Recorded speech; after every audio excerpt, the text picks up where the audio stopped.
Strength comes in waking, shaking off shackles of volatile violation in the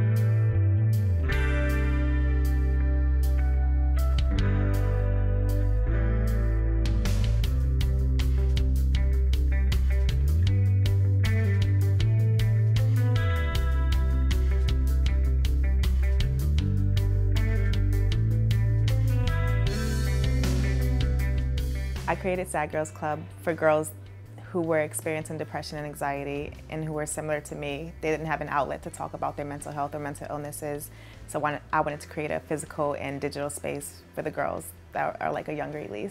When I started going through it, I literally thought I was the first person in the world that had ever had a mental illness, and I was so ashamed of it, and I was so hateful of it, and that shame really can build and kind of become something else. So when I met Elyse and found out about Sad Girls Club, it's just the most amazing way to be reducing that stigma, finding community, and I think actually that can sometimes be at least one step in a person's journey to getting a bit better. I see my mental health and self-care as a work in progress. I don't think that anything is the same throughout your life. Showing people that you are able to talk about what's going on with you, and encouraging all young people to have those conversations with, their parents, with their teachers, with each other, and just be open about the fact that they do need help. We all need help. I feel funny. Not like when the light bounces from the sky and you feel heat stroke from the sunny days of closing in on jokes. That girl is intelligently witty, she's so funny. I feel so done in. Funny, ha-has, speak no fun in the language I have learnt. Funny feelings aren't the taste of a jovial summer's eve descending burn. A funny feeling is a feeling of a leaf I'm scared to turn. I think millennials are actually the first generation to be able to finally be able to destigmatise it for all of us, and I'm benefiting from that because I'm pretty old, so to listen to younger women talk about things that my generation were heavily in stigma about is really, really wonderful. I think Sad Girls would have really benefited me when I was younger. I'm honestly not exaggerating when I say that when I was growing up, absolutely nobody talked about mental health in any way, really, never mind a positive way, never mind in an exploratory way. And so just the notion that all these women were getting together and talking about mental health would have been hugely beneficial for me. I thought I was just going mad a lot of the time. Everything changes, so just hang in there. And you don't have to do things to make it changing. That's something else, we get impatient.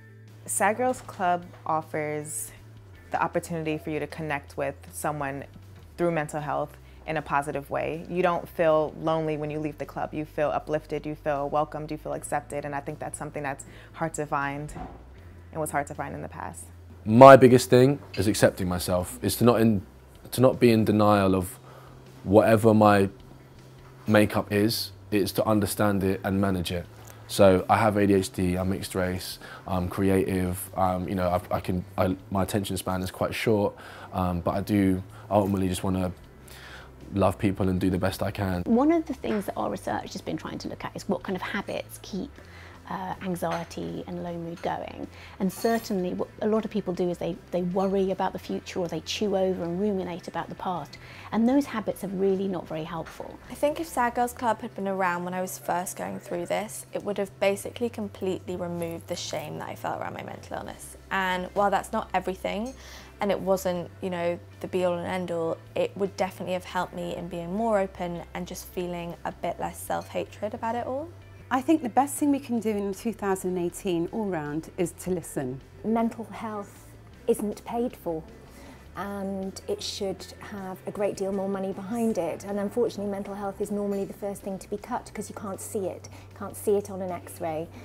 You can't measure it. I think especially with me growing up in a Caribbean household, I was taught to always be the strong leader of the family, the one who kind of takes care of the family and takes care of the men in the family, and to not really show your emotions on the forefront. You can cry in your room, but don't let anyone outside see you crying. So I think we need to flip that whole perspective and let women know that it's okay to be vulnerable. It's okay to cry. It's okay to cry in public. You're human, I think that anything like this that is really helping people to understand their behaviours and understand that there's other people going through what you're going through, that's an amazing, amazing thing. what we need is for young women to appreciate that they have so much to offer, and if they can turn off that self-critical way of criticising themselves and actually really engage with life in a different way and be more compassionate to themselves, that could be really helpful going forward in 2018.